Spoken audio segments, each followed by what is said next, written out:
Here's a few words with Jesse Bond and Stephanie Haldane of Southwest Fire Academy. So we've got 3 boot camps still available for 2026. Boot Camp 79, 80, and 81 are still open for registrations with limited spots available. Our 2027 boot camp dates will be posted by mid-July, so keep an eye out if you're looking to join us in 2027. We've got a hazmat tech course. The online starts on March 30th with the in-class May 11th to the 16th. And Pump Ops is happening May 19th to May 22nd.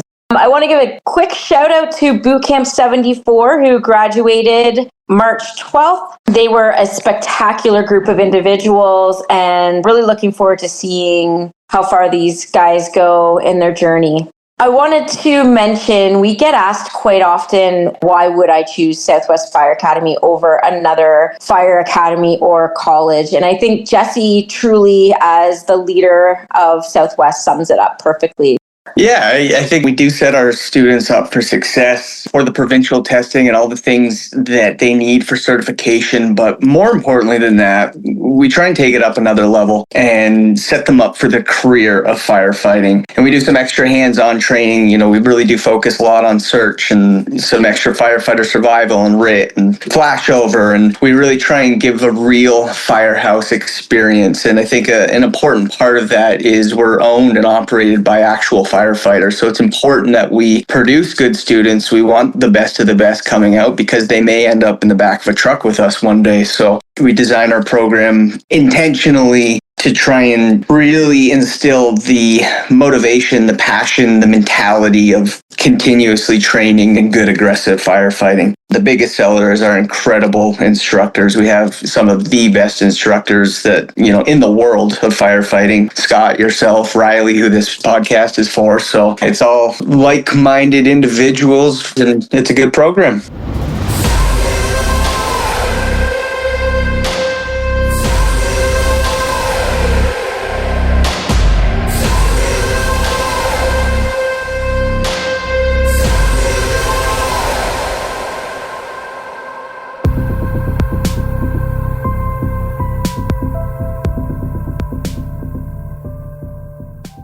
Hello, everyone. Welcome to episode 125 of Multiple Calls. I'm Scott Hewlett. The quote, "Comparison is the thief of joy," often credited to Theodore Roosevelt, has its merit, but comparison is also the source of admiration, inspiration, reflection, and introspection. The true power of quotes and memes is found when we pull them apart and find more meanings and perspectives. As with this quote about comparison from Corey Allen, when you're unsure about a relationship, ask yourself, would I be okay being more like them? Then you'll have your answer. This applies to any relationship and ties into Jim Rohn's view that you are the average of the 5 people you spend the most time with. Fire crews spend a lot of time together and affect each other. Don't settle for being around people you don't admire and respect. Negativity isn't neutral. You can either choose to work every shift to try and stave it off, or choose to put the effort into navigating to be around people who won't steal days of your career from you. Here's my chat with Riley McGilloway. You want to kick off then? Yeah, let's get after it. Okay, so start off with where you grew up and tell me a bit about your family. I grew up in a little town called Acton, Ontario. Small town, close-knit town that everybody knows each other. Not much going on there. We were known actually for our tannery, which was called Beardmore Tannery. You'll actually probably heard the commercials before. It's worth the drive to Acton, which was the leather factory and store. Yeah, wasn't that the old hide house? The old hide house, yeah. Yeah. And that's kind of our slogan. Unfortunately, after 150 years, it's recently actually closed down. But that was in your family? Nothing, no. My family had to do with working more at the Beardmore Tannery aspect, which was bringing in cow hides and creating the leather. Okay, and then providing that to Old Hide House. Yeah, providing it to Old Hide House. And I think they distributed all over Ontario and Canada, but their main distribution was to the Old Hide House in Acton. Your family came over from Ireland? My great-grandfather actually came from Ireland in the 1900s, most likely because of the famine. He came here on a free ride because he was able to take care of the cattle on the boat or whatever he came here on. And It's crazy because when you do the ancestry on it, you can't really see where he left and kind of where he came into. And I think that's because of what he kind of did there with working the cattle and making that his thing. But he ultimately landed in here and made his way to Acton. And that's where my grandparents, actually both my grandparents were born and raised. So my grandpa, Eddie, he'd be the first generation Canadian in our family. And you had a couple sisters? Yeah, I have two sisters. Awesome sisters, man. They definitely pushed me as a kid. My oldest sister, she's super, super smart. She always was a good kid, and she was a figure skater, very, very competitive figure skater, very well at what she did. And she was that kid that made my parents super proud with 90% of the stuff she did. Then I had a second sister, my middle sister, Kaylin. She's a little bit more of the rebel child. She's more like my dad, I think, kind of a short temper. She's not one to mess with. And then I think that when for me, I'm more, I got a little bit mixed up with my mom and my dad when it comes to, being a little bit more compassionate, but I definitely don't have the biggest fuse, that's for sure. Do you guys all get along? Yeah. I mean, we didn't, but I mean, it's like any family time. My parents ran a tight ship. They expected us to behave. And, we were a church family. We went to church on Sundays, but I would test their limits, as their brother, the little brother anyways. I was dragged to the arena a lot to watch their skating, and I'm sure I was a pain in their butt just as much as they were a pain in mine. But they definitely helped me shape who I am today. And I look back at growing up with them, and I can't help but think that they made my childhood so great. Did mom and dad both work at the tannery? My dad worked at the tannery when he was young, and he actually ended up getting his pipe fitting certificate. My grandpa was a laborer there, worked there from the start till he retired, when he actually was forced retired because the tannery actually closed down. At that point, when the tannery closed down, he was already a volunteer firefighter, as well as my grandfather. They had a couple different options, but with the family, he had to kind of chase a career that was a little bit more lucrative than the fire service at the time. So he ended up getting on with the region of Halton in the water department. So it kind of went full circle for him because he ended up working with flushing hydrants and hydrant maintenance. So I mean, he still to this day can tell you every hydrant in town and kind of what the flow's coming out of it. So it's pretty awesome. How was school for you? My teachers would always say if he'd be a great student if he would apply himself. I was busy. I got tested there to see if I had the ADD and the OCD and all that. And, it turns out I did, and I still do. And it's a tough thing to have, right? I got a busy mind, but I'm very organized in other ways. So. And as long as you can focus on something, you get hyper dialed in. Like that's where I know that my strength is that, if I have a focus on a certain task, I put my heart and soul into it. I just don't complete it. I try and complete it to above and beyond. Right. And and I'm not saying that I did that as a kid, but it's something I definitely have developed as I grew up and in high school and things like that. Like the classes I liked, I would work hard at. Right. And I would push myself to kind of be better. But that also being said, I was easy to lose focus, and I was easy to join the gang of chatting in the back or causing mayhem. You said your sisters did figure skating. Did you do any sports? Actually, funny story. I was super sport involved. Like my family was my dad is big time into sports. My uncles, my grandfather. I grew up playing hockey, AAA hockey. My from as young as I could get on to midget. Also played high level lacrosse as high as I could. So lots of learning curves with it. It's funny. Our lacrosse team was, number 1, 2, 3, top 3 every year in Ontario. And my hockey team was bottom 3 every year in Ontario. So you'd be going into Niagara to play them in hockey and they'd beat you 10-0. And then you'd go and play them in lacrosse and you'd beat them 10-0. Right. So, I think the sports had a big way of shaping me. They talk about how kids' brains develop and how you develop a lot of the skill sets you use in the future. When it comes to sports, I definitely think the biggest thing that I had and the biggest problem that I had with most of it is I just needed the right motivator. We always had a different coach, it seemed like, when it came to hockey, because we were looking for different options and different reasons to make the team better. Where, we had a coach in lacrosse. They would ask my parents, how do you let that guy coach you? How do you guys let him coach? He was a little offside.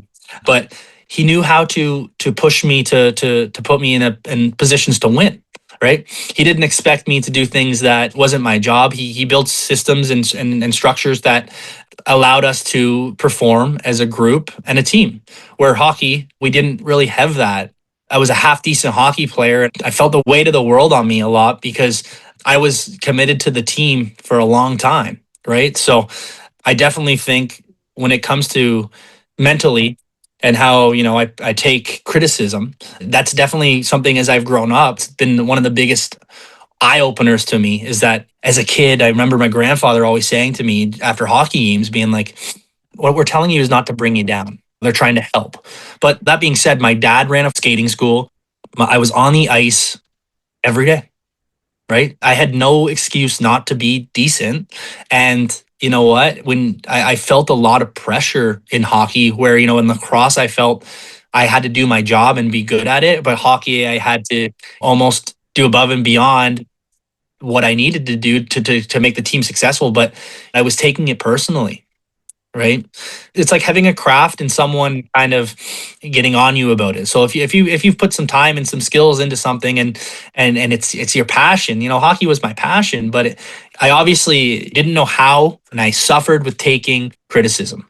Now, it's funny because now as a father, I look at this as a teacher and as a coach. I always want the guys to know, listen, I just want you to be better. I want you to be the best you can be. At the end of the day, though, I think you're a great human being, right? Yes, you should have back checked on that last goal, right? But guess what? Next time, right? I mean, you have to straddle the line of that, obviously, especially in competitive sports, but there's ways to get people to excel and there's ways not to. And, I feel the mental side of the game is just as equally as important as the physical and the skill sets. And definitely even with firefighting, I feel the same way.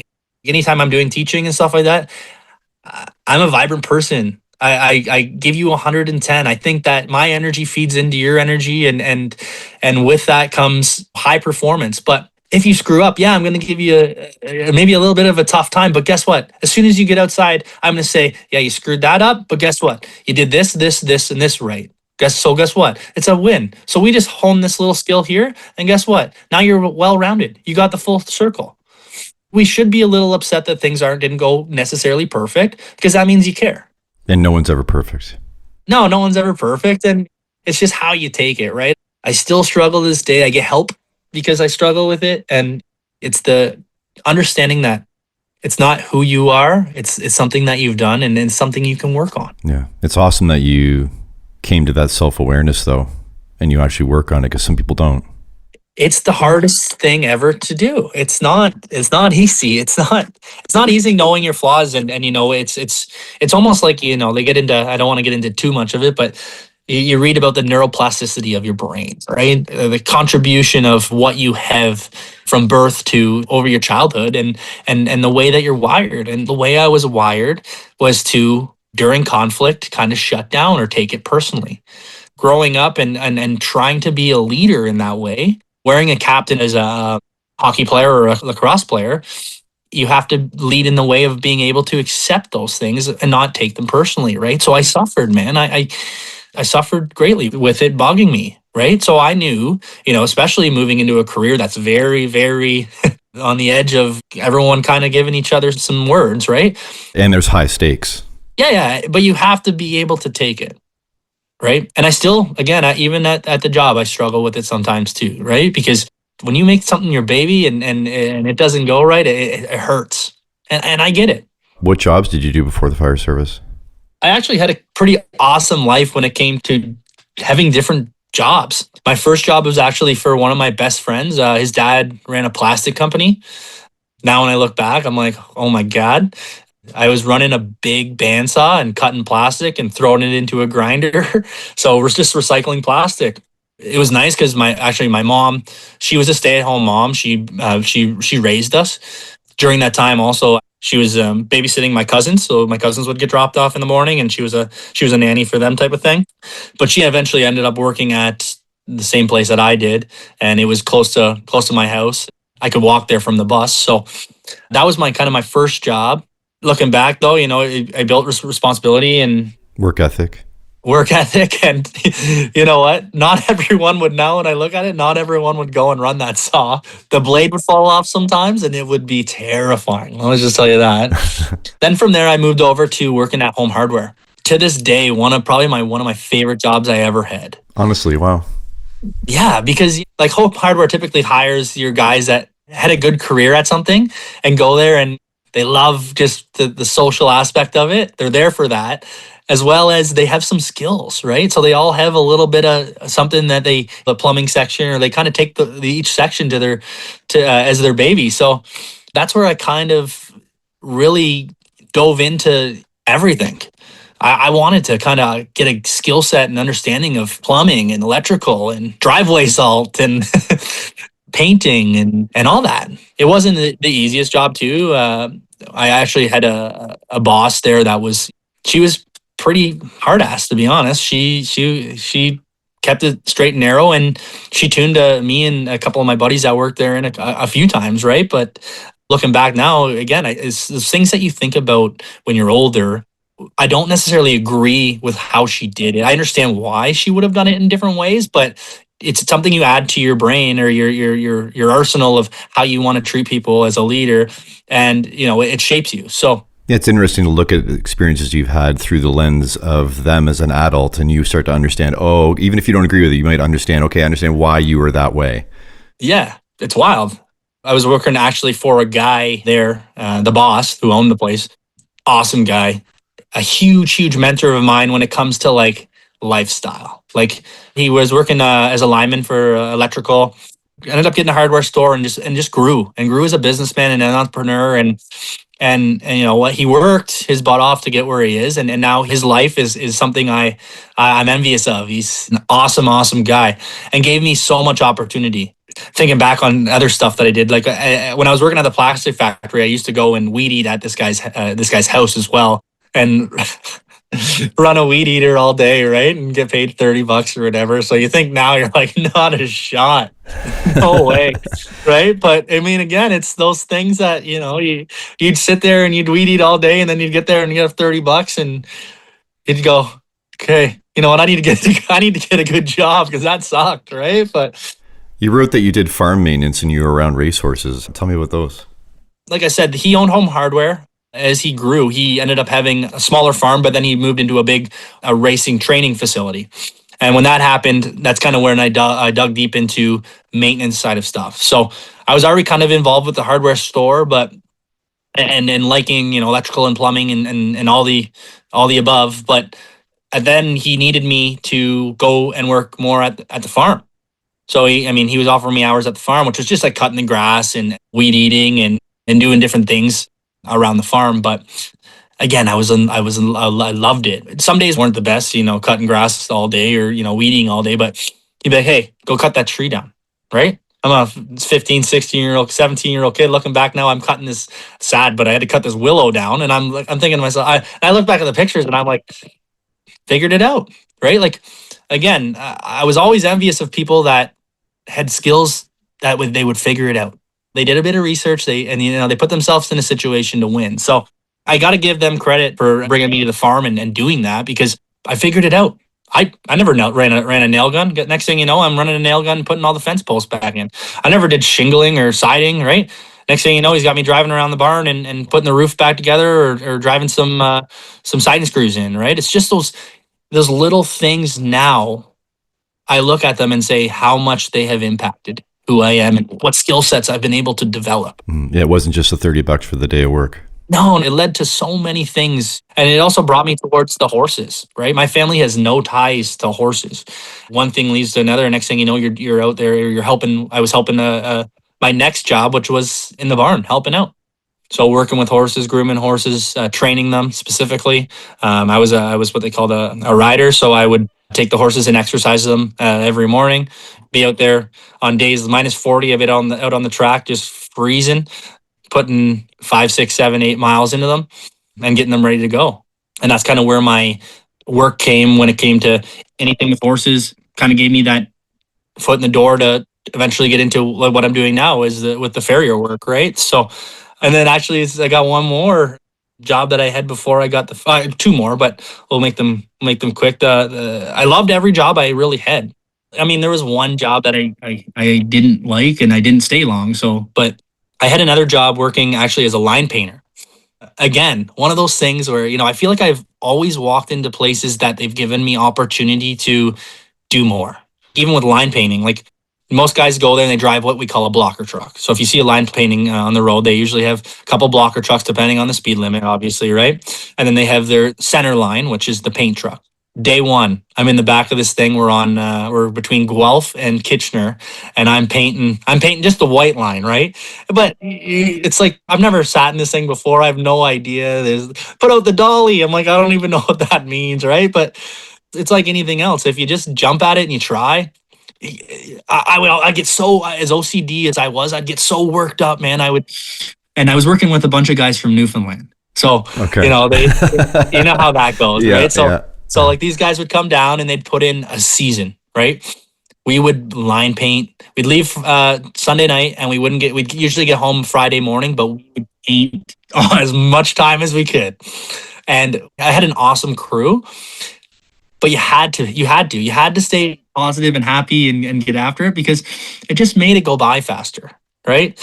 Again, another job that I loved. I still go there. I bring them coffees all the time and bug them. And, they make fun of me now, say that I'm semi-retired as a fireman, but it was a job that definitely as well, like got me in the rigs, man. I was driving trucks. We also did like line removal. So I was blasting lines off the road on the middle of the 407, 10 o'clock at night. And I learned traffic control. And oh man, we were in some situations that were pretty scary at some points, but we had fun, man. That's the moral of it. It was fun to go to work and do, and that's why I enjoyed it. And then my last job actually before I got on fire, because I really needed to focus on finding a job that would give me flexibility. Specifically with fire, because I got hired on as a part-time firefighter, and your resume is based on how much you show up at the station. Right. So being on the road all week, line painting, I couldn't commit. Right. We were in North Bay. We were everywhere.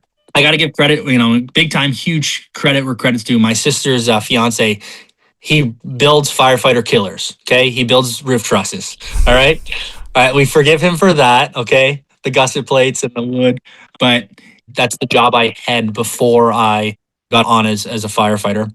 All the credit's due to him because he would be like, dude, that's more important. Go. Right? My pager would go off. I was, 11-minute drive from the station and he'd go, dude. Like he knew this day and age, kind of people are getting fussy about it, right? Especially in the volunteer world. There was nothing that he would never make me feel bad. He knew that was my passion.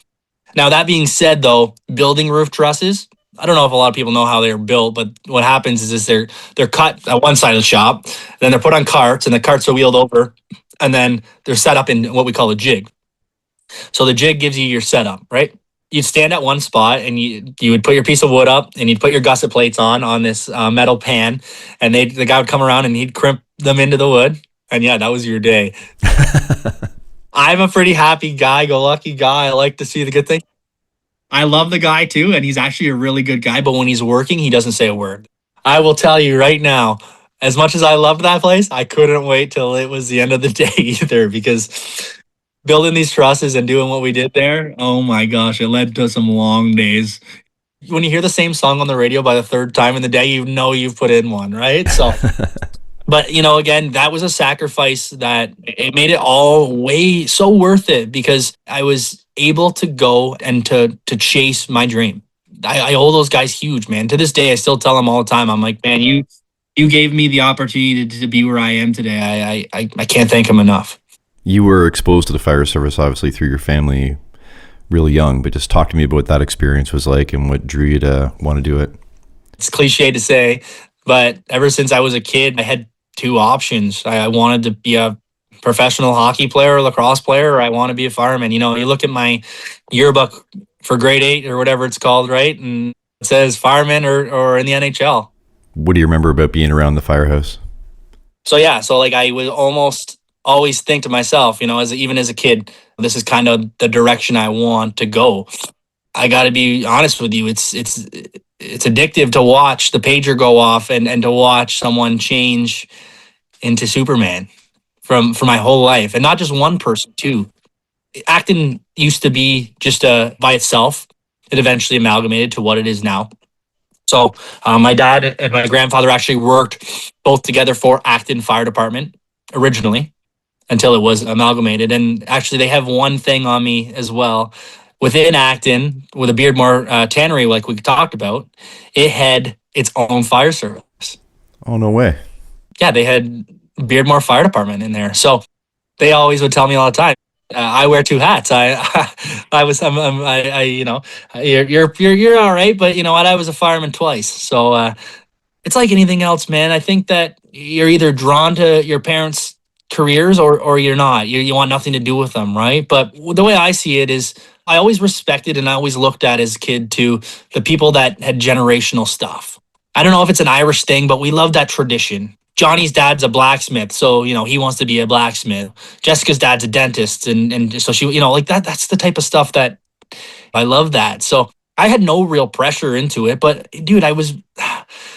The biggest thing that I regret is not being able to smell what I smell when I was a kid. You know, you walk into that fire station the first time, and I'm nose blind to it kind of now. And man, as a kid playing hide and seek in those fire trucks, and grandpa and dad losing their mind saying get off it type of thing, right? And them washing their vehicles there, and I was drawn to it, man. I loved to watch it. Three of my uncles were firefighters there.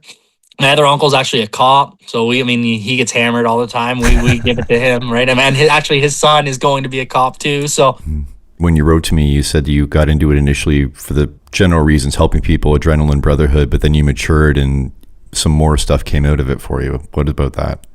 Obviously, joins the fire service and they ask you that question, why do you want to be a firefighter? And you hammer that answer. Oh, I want to save the community, and I wanted this and I wanted that.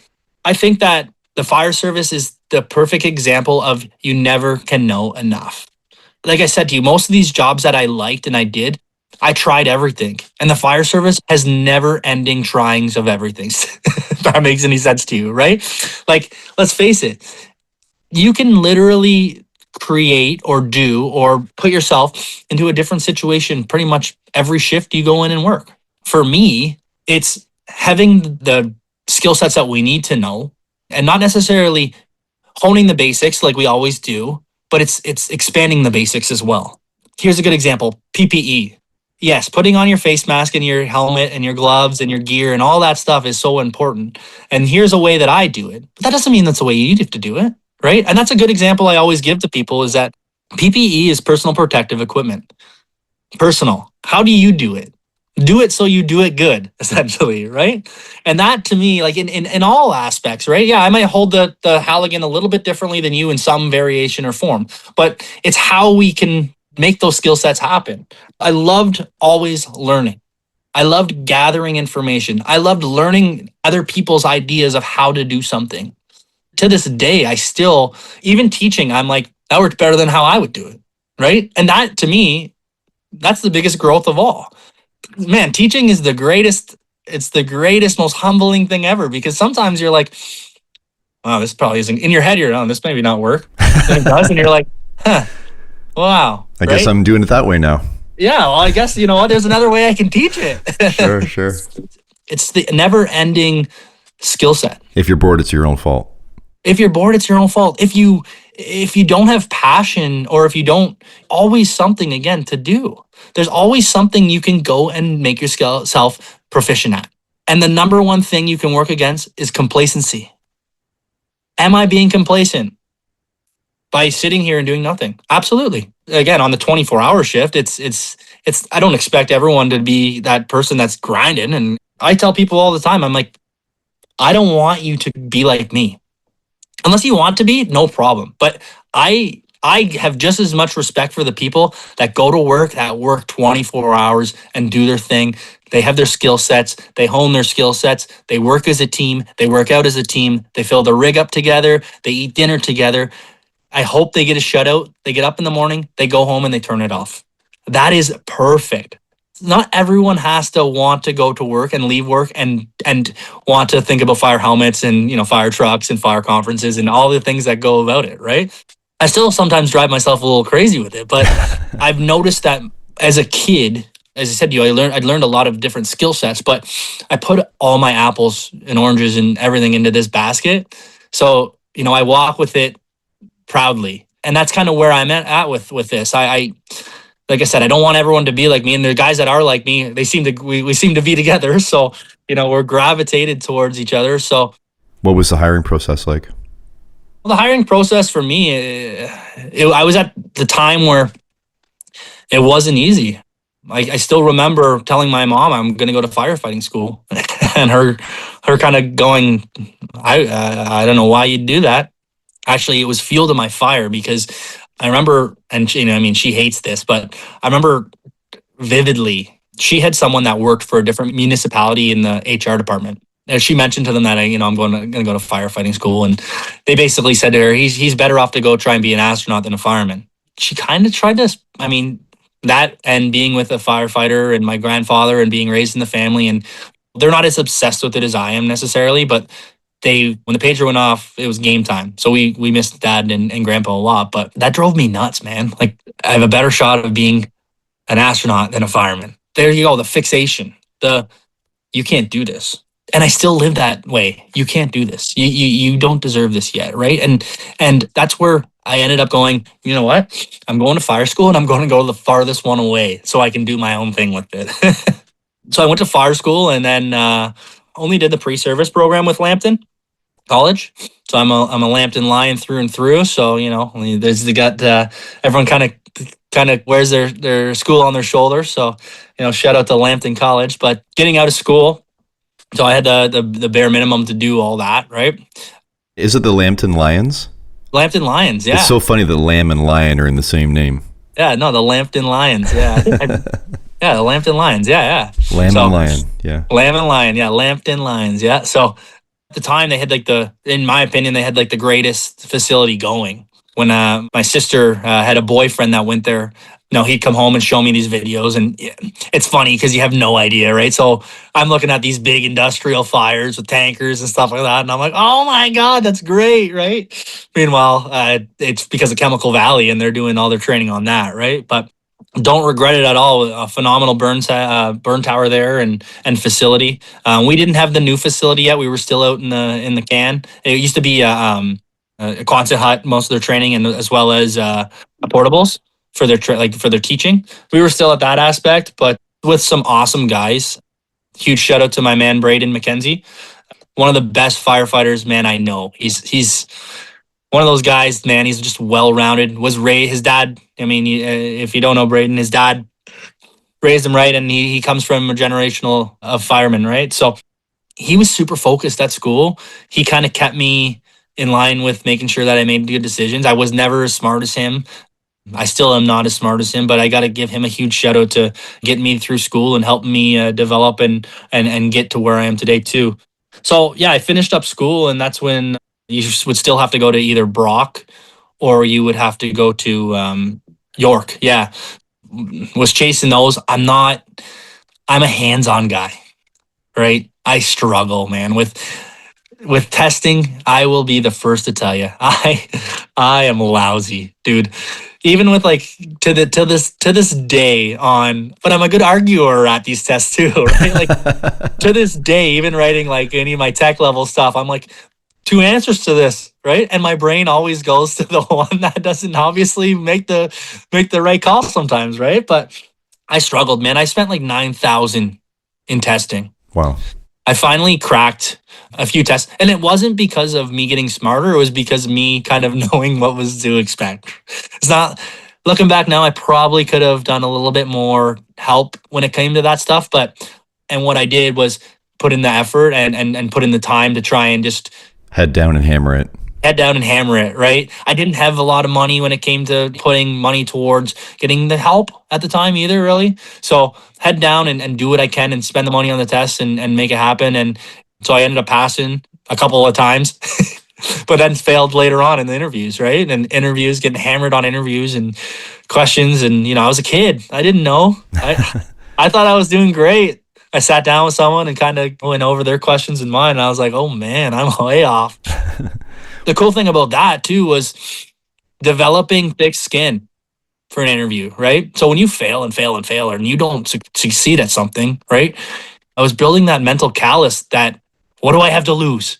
Right? Like you get in there and you eventually, you know, I always loved those people that got the job first time because good for them, man. If you got in there and you cracked the code, good for you. But I was never that guy, you know. I'm still not that guy. I will never be that guy. I'm not really wired that way. I got to work. But interviews were more though, probably my strength than my writing of stuff. Like interviews wise, like I kind of have the gift of gab when it came to, especially now coming around a bit more full circle with that. But I eventually got some interviews and failed a bunch. My dad has some friends throughout the fire service and that have interviewed me. So I talk with them now and they kind of tell me like, what I did right or what I did wrong or where I went wrong. And, some of them I was just young and that's why they said you did a great interview, but you were a kid. Right. So, and it's tough to hear that as a kid because you're like, what can you do about that? But now being in the game, I can kind of see what they were looking for when it came to the adolescence of understanding where that age bracket, you kind of make a bit of a flip. That also being said, I've had young kids that I would hire instantly because they just get it, right? They were raised correctly. They just get it. Ended up writing some tests, pass, fail, getting some interviews, pass, fail, same thing. Ended up scoring a job in my hometown. The crazy thing about it is like they say, when it rains, it pours. I was offered another job just outside the GTA within that week too. So yeah, it wasn't an easy process. It took me 3 to 4 to 5 years to eventually crack it. I was already a volunteer firefighter for some of those years already, kind of building, like I said to you, as a volunteer, you kind of build your resume as you go there. What was the recruit experience like? The recruit experience actually for us was way different. We are one of those departments that's too big to be small and too small to be big type of thing, right? As a part-time firefighter, like I said, my brother-in-law really helped me out. He would let me go back to calls, but he also helped me out because I ended up getting hired as a part-time dispatcher. Another job I absolutely loved.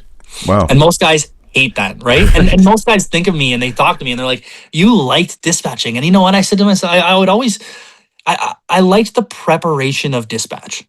I liked the OCD and I liked to go in and make it my own. Is it something that, let's say, is it balls to the walls or is it something we're getting after it? No, but I'm part of the team now, right? I can't be at calls. I this is as close as I can be to full-time, the full-time guys yet, right? Like, so. And there's a structure to it that you have to follow.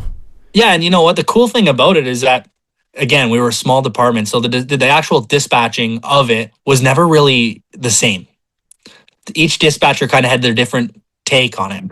For me, I was lucky because I was already kind of fire buffing at the time, and I knew that I needed to have OCD with this to be decent at it because I'm a scatterbrain as well. If I'm not, right, my ADD is wild. So I actually I made myself dispatching sheets. So like I broke it down to as many skill sets as I could with cheat sheets as I could.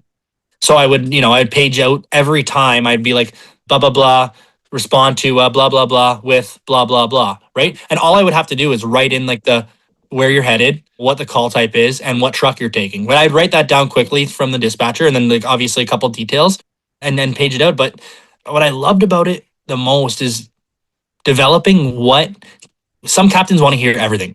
Some captains want to hear nothing, right? So it was understanding and developing a skill set of knowing who wants to hear what, especially in the way that I was hungry to try and get on there. So I was hungry to give those guys information. I wanted them to have comfort in me knowing that I was going to do what I could to make it happen. I was going to give you the information. And guess what? I screwed up a bunch, man. There's times I go, oh my God, right? But as you get on it though, you get better and better and better at it. And again, I was something I liked doing. I loved it.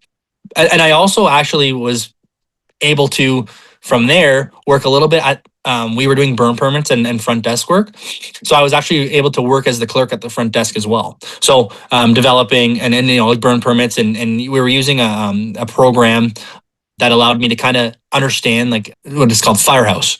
I think it's pretty much obsolete now, but the nice thing, I could go in and look at the different things, right? I could have some mentors that were captains that I could kind of read their incident narratives and the reports and how they did it. And I could read the chatter on the radio comms, and I could also read what the dispatcher, the short terms they were using and things like that. These things, I just really took big pride in doing them. When I was first hired, I actually worked the first 6 months in dispatch. My hiring class was only 4. The guys that were involved, all of them were fully trained dispatchers as well. They were part-time dispatch, and they had some skill set on it. One of them was actually one of my best friends from high school.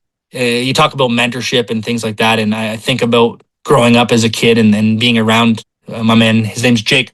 I always come back to well-rounded with the fire service, and man, he went to school to be an engineer and stuff like that, and I never saw him coming to being a fireman. And next thing you know, we got on and whatever. And dude, he's the type of guy that is literally unbelievable at 98% things he does.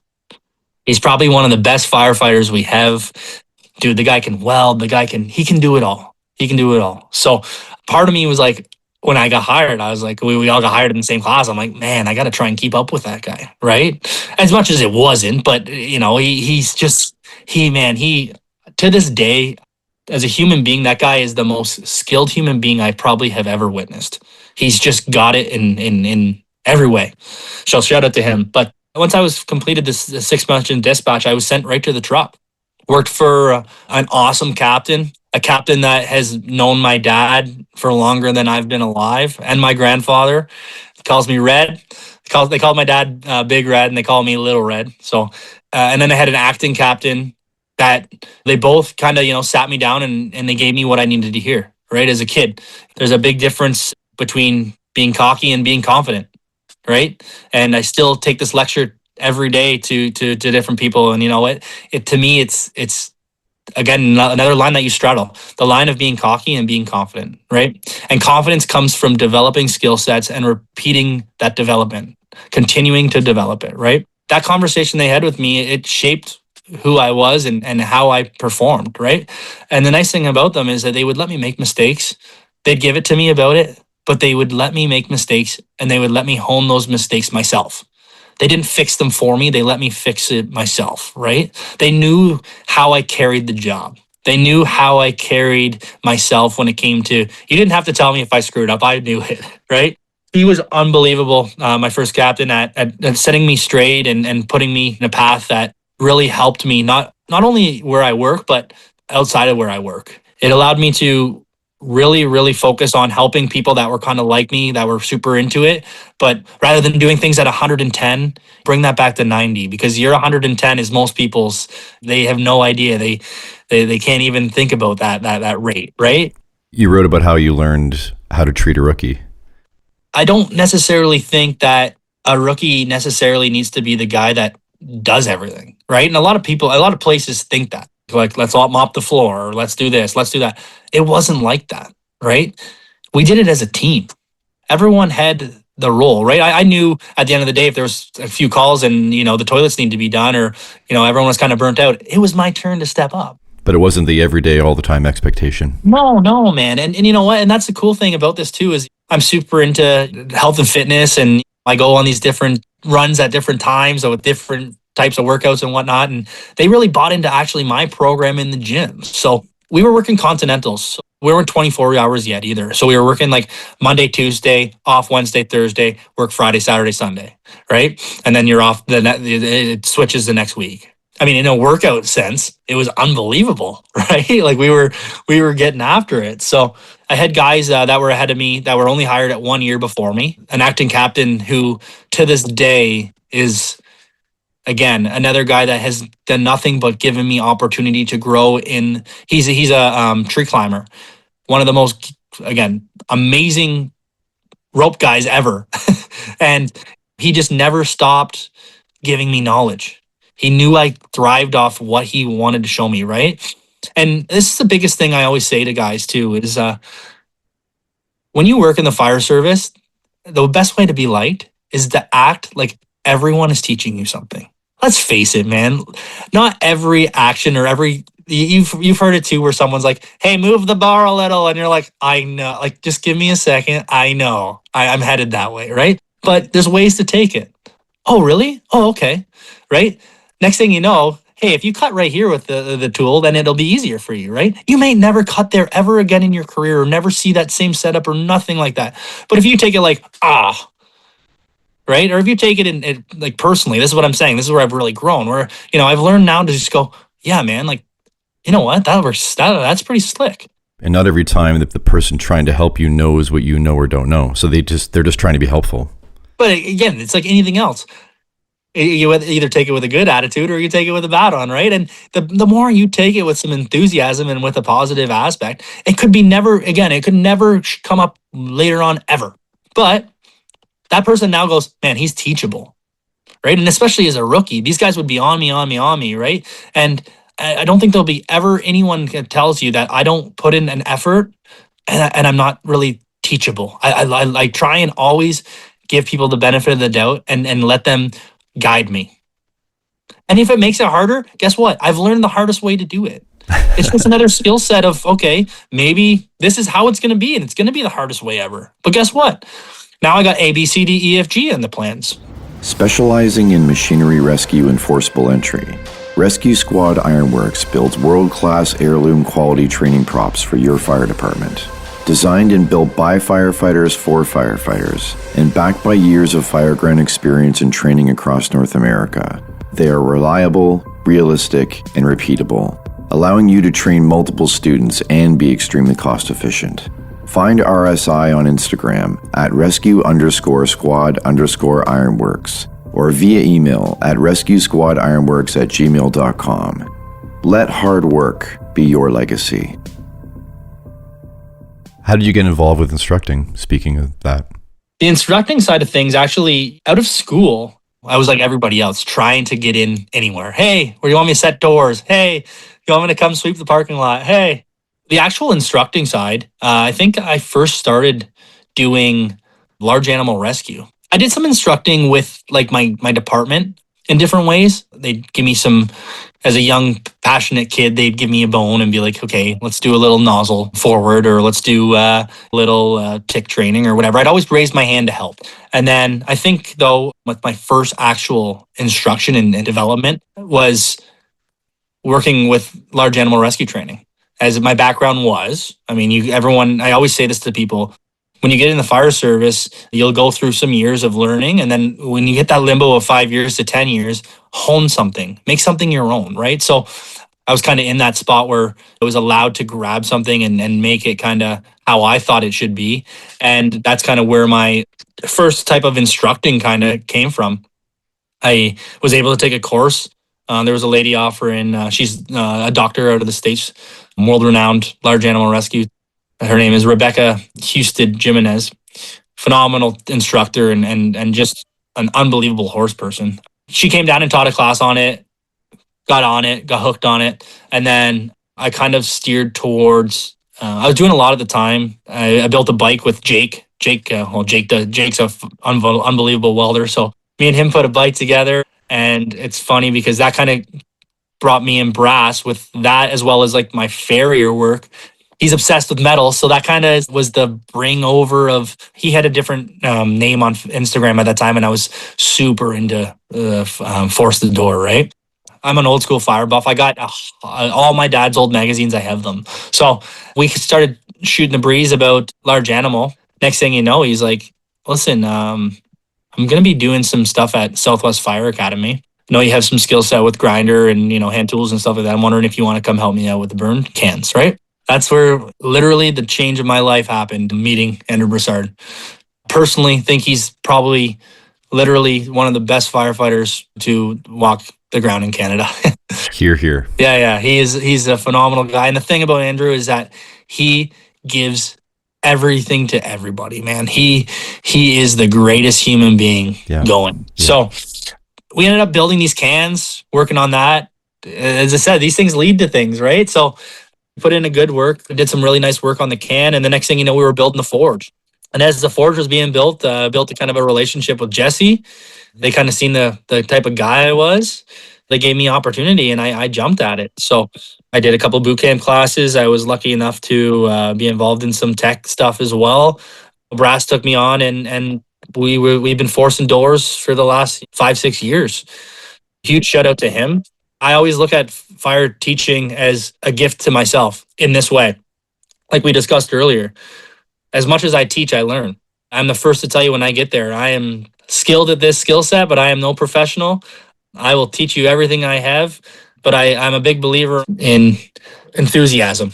Enthusiasm, and if you hear any of my boot camp, the classes that I was involved with any of the boot camp classes, I'd always say this to them. I'd say enthusiasm is free, and I'd push that on them because I was driving 2.5 hours to teach them how to tie a knot. So guess what? We're not tying knots like we're tired. We're tying knots like we're happy that we're here, right? You're spending $15,000 or whatever it is to be here, and I'm driving 2 hours away from my wife and kids. Guess what? You're giving me 110 and I'm giving you 110. And at the end of the day, we're going to laugh and smile and I'm going to remember you because you're the person that put the work in. And at the end of the day, for me, like as an instructor, especially on the bare bones level of things, let's face it, we're cutting the teeth for them, right? So cutting the teeth, it can be painful or it can be good. Why not make it good? Why not make them hope that they work for someone or with someone in the future like that, right? The career, unfortunately, has a lot of different toxicity and negative traits to it. And it's it's the easiest well to try and get some water out of, right? But I always wanted to recharge the batteries and be that person that would recharge or make people certain that, you know what, this is a career I want to chase. I remember how excited I was when I'd go to do training and stuff with people. And I went to the States and got some of my rope work done. Only Canadian guy there. And man, these guys, they were just, I don't know if they just had a good weekend, but it was just the way that they presented themselves, the way that they made it real, but they made it so that you were happy to be there. And I always looked at that and I always said, you know what, I've had enough teachers and instructors and stuff like that in my life that they have to get through the curriculum and that's all that matters, right? No, I'm not like that. I'm not like that. And I'm not that type of person that's going to rush it either, right? I know you and I trained there one time. I think we were doing the fire evolution, and I think we had you pumping. Those classes were some of my favorite times teaching firefighters. Because you know what? It was so fun to go back to the basics, right? And guess what? We're searching in a 48 by 8-foot can that are welded together. And we're doing a simple stretch and fun in it, right? And let's face it, it's when you think about the bare bones of what we're doing, but the excitement that came from the bare bones, man, it's hard not to just sit here and go, man, that's the feeling that you want to try and keep going as long as you can. And the only way you can do it is yourself. The only way you can do it is enthusiasm and being positive, even on the down days, going to work and saying, how can I be beneficial? And how can I bring that beneficial attitude that is going to filter to the rest of my guys? You wrote that there's weight that comes with caring deeply. Maybe expand on that for me. When you love something, you have a lot of haters. This job's going to always push you to hills and valleys, man. It's different direction, right? It's different thoughts. It's different processes. It's different equipment. The weight of the job isn't necessarily what we go and do. Sometimes it's who we're hanging out with all day. And it's building relationships with those people that you can make it so you can trust each other and you can make it so you can realize when someone's having a day or when someone's not.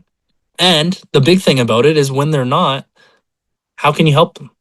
I know for me, it's tough, man. You get labeled as someone that's obsessed with this. And I'll be the first to tell you, man, I am. I love it, man. I love going to work. And I love coming home and I love buying fire helmets off Marketplace. And I love texting my buddy about who switched to rubber hose and why their cross lays suck now. And I love comparing trucks and all that aspects. But with the super love, it comes from, you hear a lot of things bad about you too, right?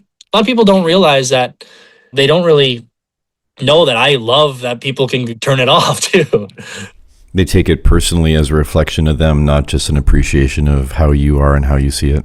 It's easy to say, oh, here he goes again, right?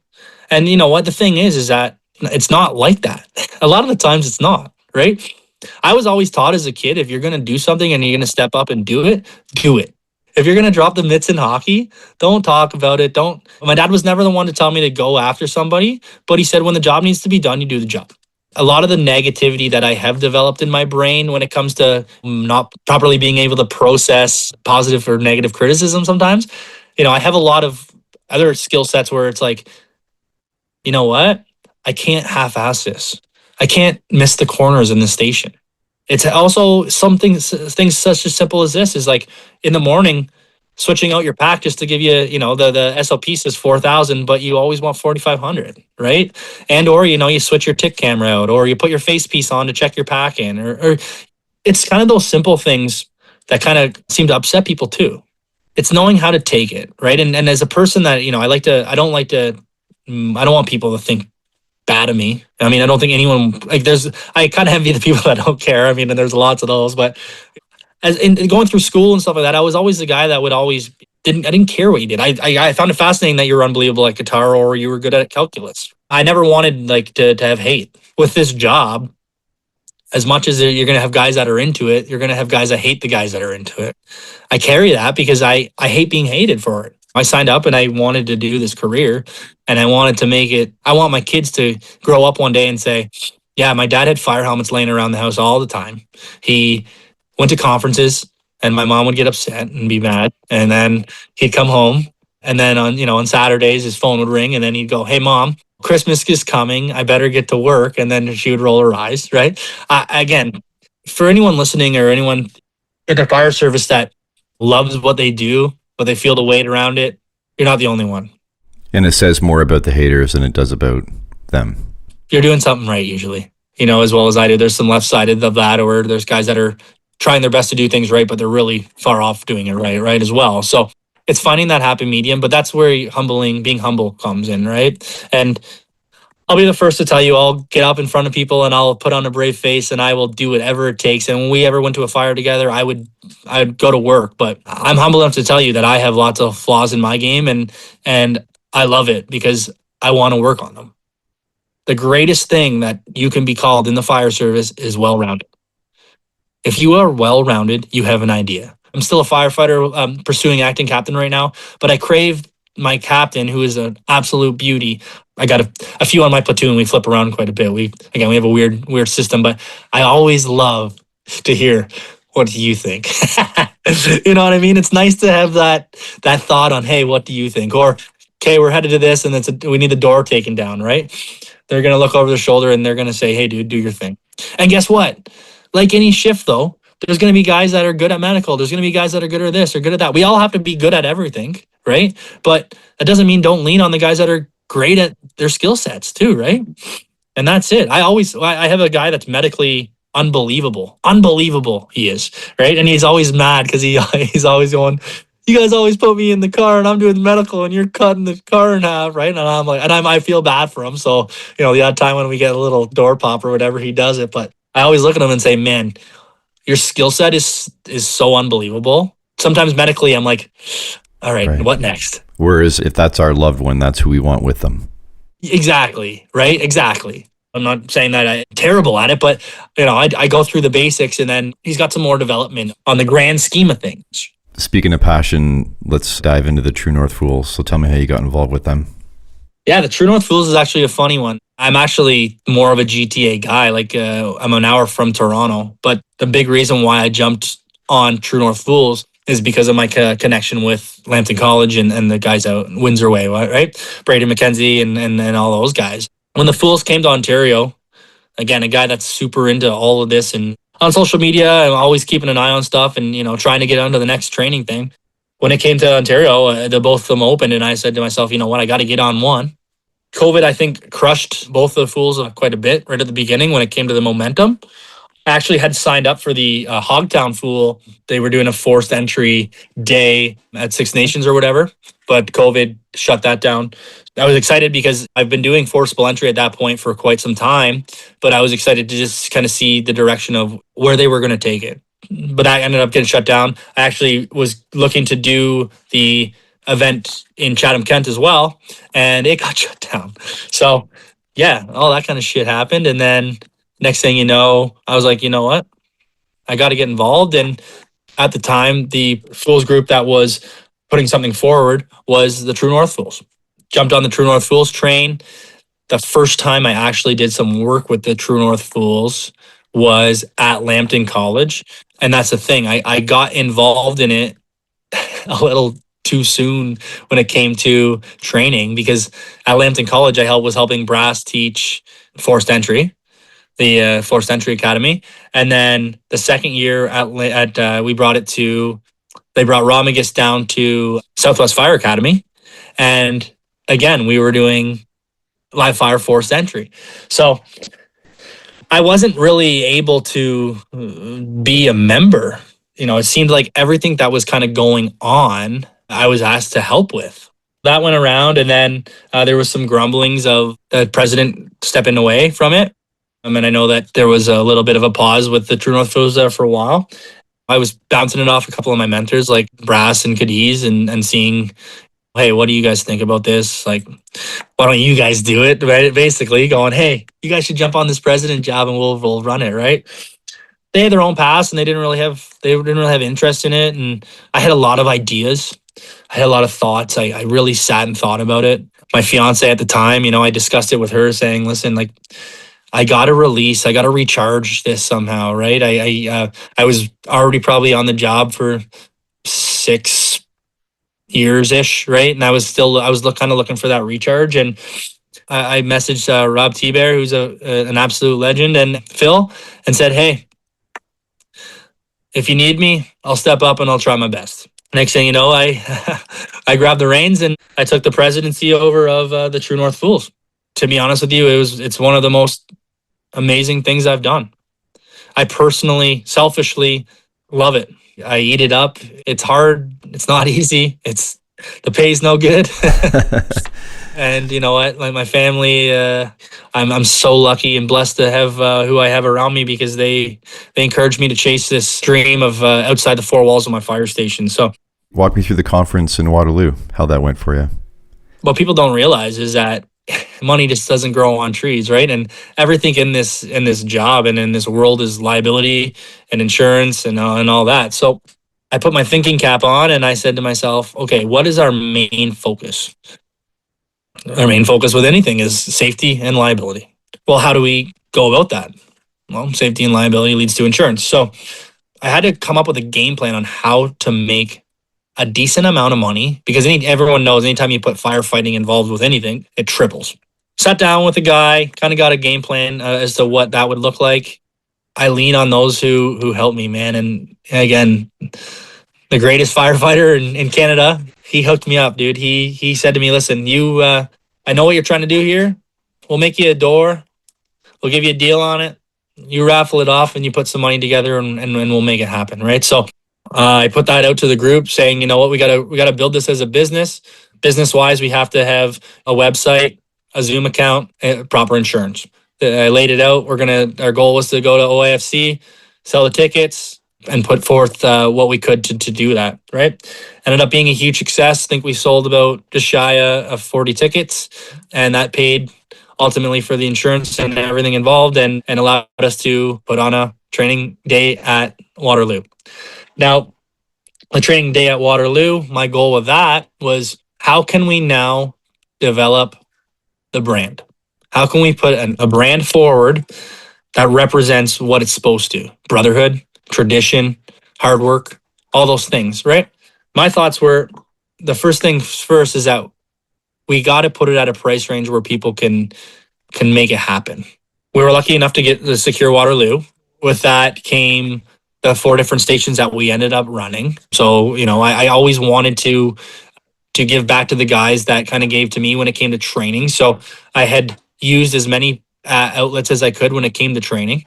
And we picked 4 stations that we thought would be different, but also kind of new. Like let's face it, they weren't, like, our stations weren't too crazy, but they got everyone working hard and some live fire, and that's what we wanted, live fire type of thing, right? So I ended up running a can class. So again, the direction with the can class wasn't necessarily that you're going to jump out the truck and use the can, right? Let's face it, in Canada, we like to pull a big line and put a lot of water on a little fire sometimes, right? So, but that's kind of what the direction was with that. It was getting in and doing a search with the can, being in proper position with your water supply, and understanding how you can keep a fire at bay with the right water application. Trying to do something a little outside the box that hasn't been seen a lot before, right?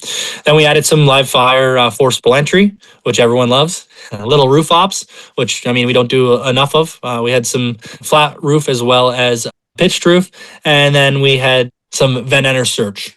2 out of 3 stations with live fire, which and starting from nothing and working your skill set up as you went into the live fire. So overall, we had it only as one day. We would have sold the tickets out in less than 24 hours. So we had the opportunity to jump on day 2. And so we did.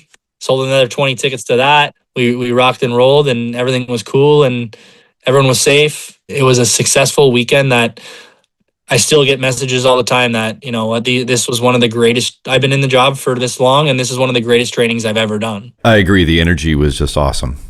Yeah, I think we took advantage of what we could do. And I think we took advantage big time of the vent enter search and the can at the same, we could do 2 things at the same time that were 2 different skill sets in the same tower. Sorry, we had 3 stations of live fire because we had the forcible entry as well. And then we had the roof prop stuff kind of as a rehab, more of a laid back station, right? Because I knew that there was going to be some work to be put in. But it just goes to show you too. I think what I also like to see is that some other people could bring it back to their fire stations and say, hey, listen, we can run 30 of our volunteers through the tower and do it exactly like this and get a full day of so many skills. Let's face it, the PowerPoint only goes so far, right? The actual skills and the actual hands-on time is what most people are craving. And I always say this with training. You go out and you do a search training, or you go out and you do a live fire training, and you got some guys that, they're later in their careers and they're not necessarily working out or working themselves where they should be. So they get out of the truck, they hone their skills working at their job. Then they get back in the truck, they're sweating their butts off, and they look up and they go, I wish we did more of that. I literally hear it every year at search and rescue training specifically. In the grand scheme, the fire service, the number 1 death is cardiac arrest and heart problems.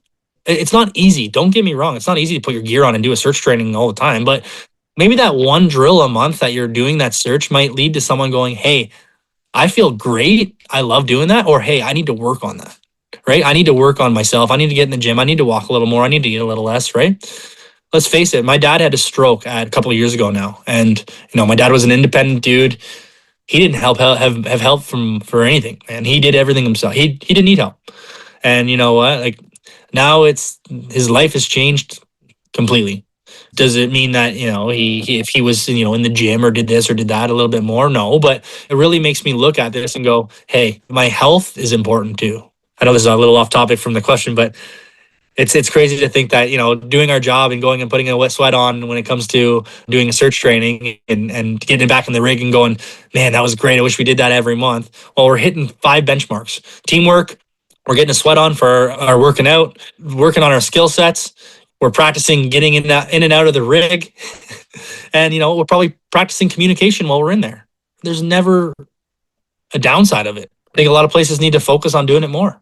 Yeah, I don't think there's a negative to focusing on PFAS and gear and us wanting to have safer gear. But when it comes from people that don't want to focus on the job that can kill them, that's when my perspective shifts on it, right? It's like, well, why can't we care about both? Why can't we care about the gear we wear? And why can't we also worry about being good at our job?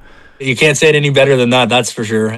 I feel like a lot of places and people, unfortunately, get that quick to reasons why not to, right? It's easy to jump on the reasons why not to. And I think that, as any young firefighter, how to get better at this is finding the reasons why to.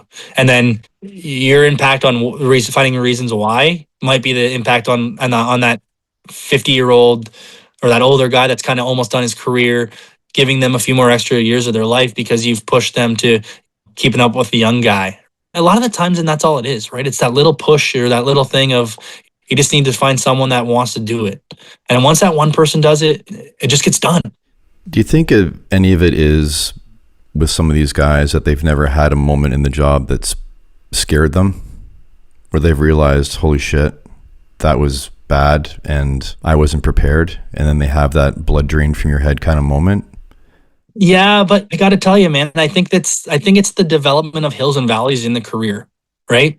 Like, let's face it, like even those guys that have the moment of, I think that they let those moments fade away. For example, you forgot to do something. Next few shifts, you set yourself up for success, and you do that, and then next thing you know, you're sent to a different station. So you don't really do that, right?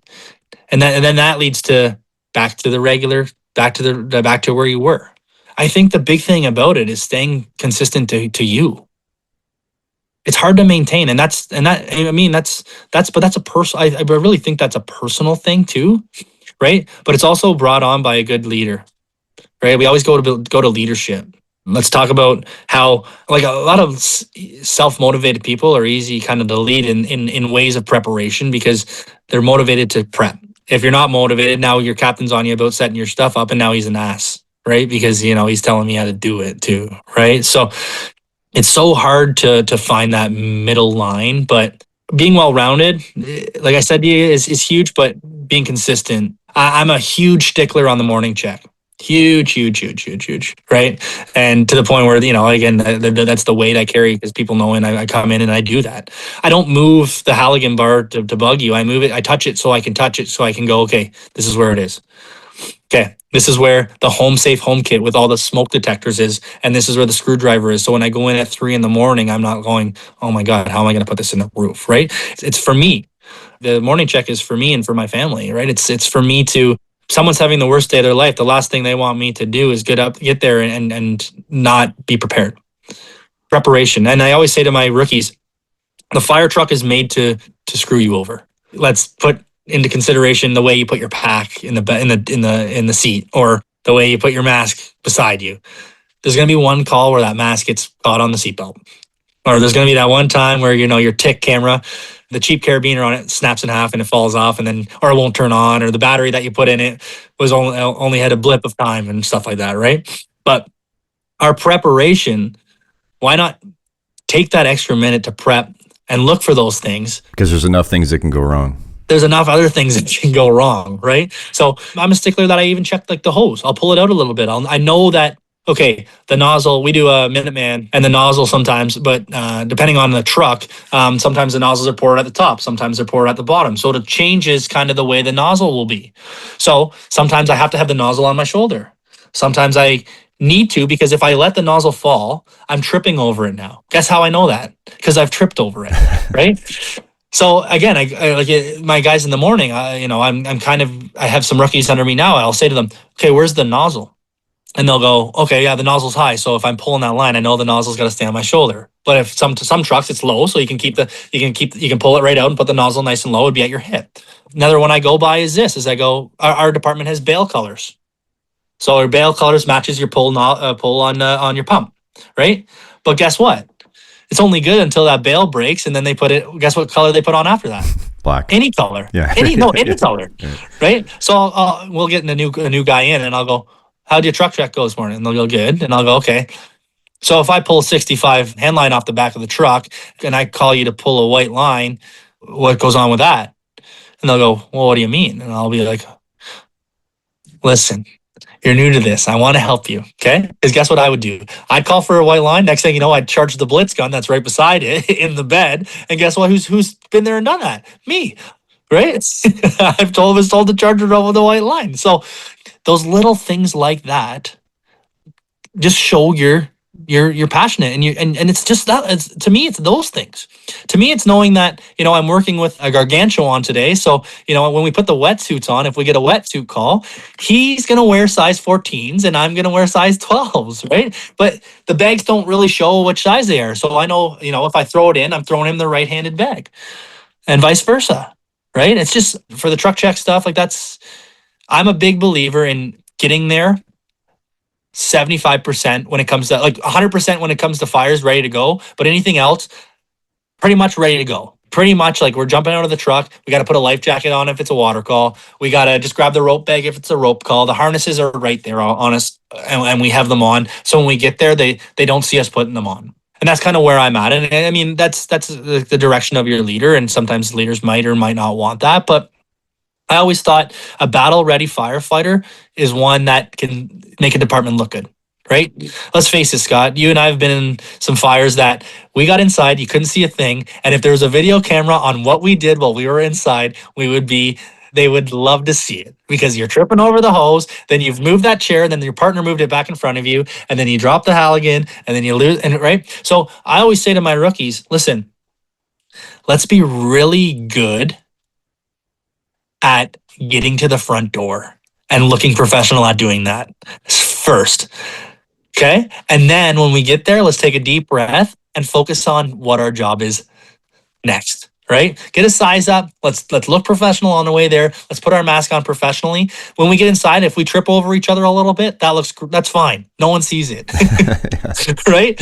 We can trip and we can joke about it after, but let's be professional when we get there. Battle ready firefighting. Know that you're getting out of the rig and grabbing what you're grabbing. When you become a captain, are you going to be one that sits the crew down initially? Obviously, you have a feel for the crew, but it sets expectations. There's a lot of captains that talk about that, like sit down, like here's my expectations. Here's my expectations of me. Here's my expectations of you. Here's how I'd like to run things. Do you feel like you'd approach things that way? So I've been lucky to have an unbelievable captain in the way that he trusts. And I think a good leader has trust in his team. Right. And that's where I feel like I struggle and some people need that. And again, everyone's a different person. Everyone has a different way. You've probably sat in a fire truck with someone sitting beside you that kind of makes you drive gripping the wheel a little tighter. Right. At one point in your career. And, I can tell you straight up, I have. The thing with my captain is that he gives us expectations. He sat us down. He's given us a run order. He believes in exactly kind of what I do. And he trusts though. Right. He trusts our judgment. He allows us to adapt. But his big thing is act like we've been there before. So no matter what, if it's a play audible, act like we were going to do that anyways. Right. And I think that's what comes down to, sets a high bar of professionalism, but that comes from training and body language and reading each other too. I often look at him and I can tell that he knows what I'm thinking right away. I also think that the fact that he's allowed me to anticipate what's next, and that's not a bad thing. Some people want to be in charge and they want to make the next call, where I feel like anticipation, especially we have a kind of a shorter staff department. So we take advantage of the driver of the primary pumper a lot. In fact, all of our drivers. And it's almost one of my favorite positions actually, because it kind of is a self role that allows you to focus on a few different things at once. But the big thing is you're play audible, right? Like, that they've got water on the fire. So, you're already kind of going to the fan, or you got a minute. So you're putting up the ladder, not because you're going to need it necessarily, but it's there if you do. They're having a minute at the front door and they're not sure what they're going to do yet. So throwing a 24 on the Charlie side quickly, well, they're waiting. But it's the fine line of that. Right. It's knowing when to do it. And I got to give him credit where credit's due. He allows that. And some won't. So, when it comes into my leadership and my style of what I want to aim for, is that I want to be someone who sets a high standard in myself on what I need out of call. And I want it to be pushed down onto my crew and to the way that they move and the way that they act. But I also want them to understand that they represent not only me, but themselves. And I will back them, whether they make a good decision or a bad decision. But our bad decisions are going to be the days that we work on making them good by training on them. And that to me is the big thing. And I know that there's a lot of camaraderie with ping pong and different things like that, but I also think that, going in the morning and putting your gear on and even just doing some skill sets with it on, right? I always loved the guys that were doing, no matter what they're doing, they have one piece of, they have their pants on, for example, right? And they're not just flowing water. They get down on a knee, or they take the opportunity while we're doing pump training to add to it as well. And I think that's got to be encouraged.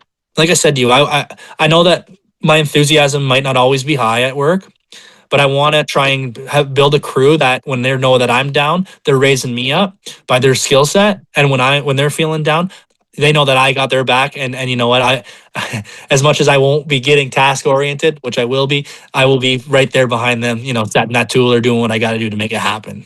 I'm super excited to actually jump into, I wrote for Actor, I'm on the list currently.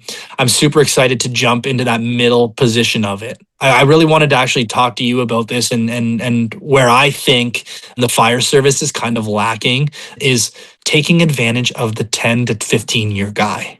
That isn't necessarily, my department's small, but like depending on where you work, taking advantage of the guy that's been on long enough, that has some decent skill set, that's into the job, and that has been to a few different places. So for example, like you have 8 years on and you say, hey, Riley, I went to a nozzle class this weekend and we were flowing a smoothbore nozzle. Okay. I know we don't have that here, but we're short staffed, and it's crazy to think how I could flow water all day and it didn't fatigue me. I'm not saying what we have here is wrong, but this might be a better avenue. I feel like being that guy, and I'm in it right now. And you know what? It's not, anytime I have conversation, even with guys outside of my department, it's like, hey man, what do you like? Well, everyone has their own taste on stuff. I can tell you exactly how I would like a truck laid out, or exactly how I would build a training center, or you know what, I'm into the job, so I can't help it, right? It's my passion. But this is now where I'm starting to see how other people kind of suffer, that they take it personally, like I'm saying it, that they do it wrong, which it's not at all like that. I get into discussion with this new high-rise stuff all the time too, with Brass and a couple of the guys, and it's funny, you don't know what you don't know. I'm all over listening to this high-rise, and I love it. My department currently is kind of a little bit behind on it. So I've been really focusing and looking at it, and so I'm like, oh, 2.5, that sounds great. Big water, man. That'd be good to hammer it, right? So then you talk to Brass, and Brass knows that Brass has angles. He's got the goods and the bads. So he goes, well, what does a FDNY run? And I'm like, oh, I'm not sure. He goes, well, they run 65. He goes, what do they commit to it? I'm like, what do you mean? He's like, what do they commit to it? I'm like, no idea. He goes, the first 3 engines. The first 3 engine companies are committed to one single 65 line because it's so big. And yes, don't get me wrong, you're flowing, you're flowing and you're moving, and then that conversation happens, right? I don't have a lot of skin in the game, and I haven't necessarily been and done all of it. But when you come to think about it, it's like, oh my God, that's a department with all of it, all the manpower they can get, and they're putting 3 engines on it, right? How will it affect my department with 3 guys that could be there for 15 minutes by themselves? And again, it's putting the line in the position where it needs to be to succeed, and flowing water when you're supposed to. But, as well as I do, we could teach that. And then the next thing you know, someone's trying to flow it down the hall and they say, this really sucks. Yeah, like the big thing I think is, coming full circle with this is the guy in the middle. It's not bad to take to listen, to think of what, we always say to the rookie, yeah, no, don't care. And then the senior guy kind of goes like, yeah, like, I like the truck like this because over the last few years or whatever, this. But then you realize the guy in the middle, who's going to be there for, 20 years, his insight is a little bit different, because he's like, okay, where are we headed with this? Not necessarily what's went right or what's went wrong, but where are we headed? And with anything. Right? With anything, when it comes to hose, when it comes to blowhard fans, when it comes to all that stuff, right? It's get all the perspectives. Yeah, I'm sure that you've been in a part of your career where you said something that was like, hey, I think this is pretty cool. And then people are like, well, Scott thinks this is great and everything else. It's like, no, I never said that everything else sucks. I said, this is I have some experience with this, and this is what I felt was beneficial, and this is why I feel it's beneficial, right? So for anyone that's kind of in the service that is in that 10-year period, I think that I can speak for a lot of people that are like, okay, I have a thought on something, and anytime I kind of bring it, I kind of get shot down on it, right?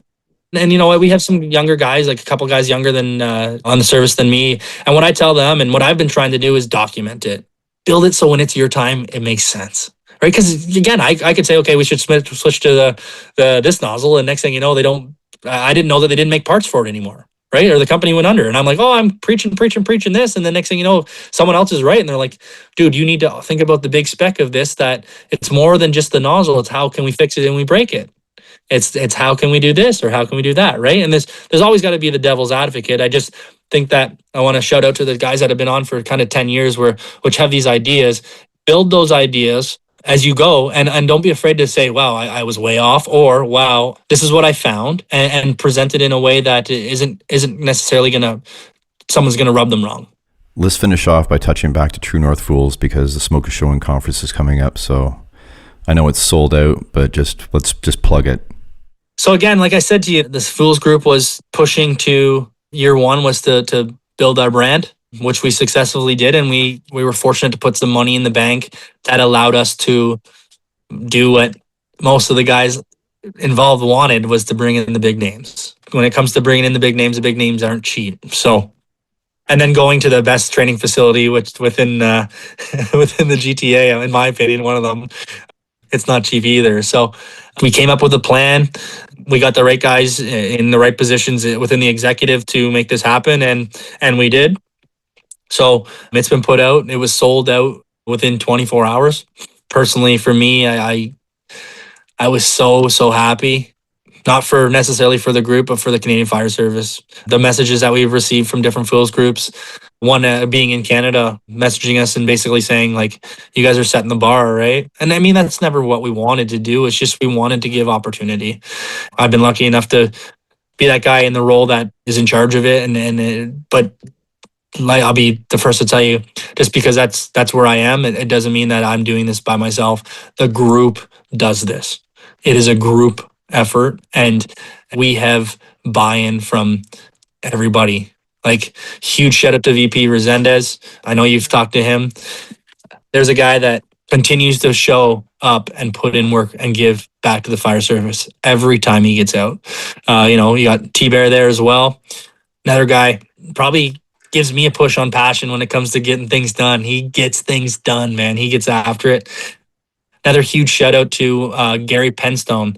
We got him on board. He is currently taking care of all of our new memberships and our memberships. And that project itself is a nightmare. He's doing a great job.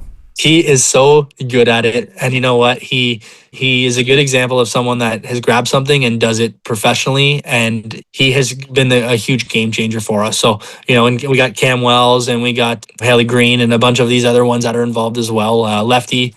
And just want to say thank you to all of them. And if you're coming to the event, make sure you guys say thank you to all those guys, because it's been truly a team effort. Our goal here is to build the brotherhood, to recharge batteries, to make people love the job again. Our goal here is to let your department see that you're willing to go and make yourself better. Ultimately, like the cliche thing is for them, right? For everyone else, for them. When I think of that, I think about my family. I think about, my kids and my wife at home that I work my ass off for. So if I'm ever put in a situation, some of the training that we go through or do, it might give me the knowledge to be able to, figure it out, right? So at the end of the day, this service is the greatest service in the world.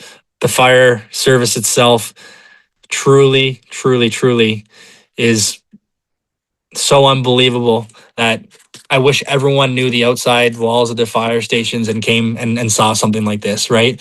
If you love it just at work, you're going to love it to see other people that love it just as much as you do, right? And there is people like that. And at these events, the cool thing about it is too, the skill sets vary. No one's there to try and be an all-star. Everyone's there to pick up and learn and develop and have fun and be safe, but to put in an effort, right? I look forward to it, and I look forward to the future of it all.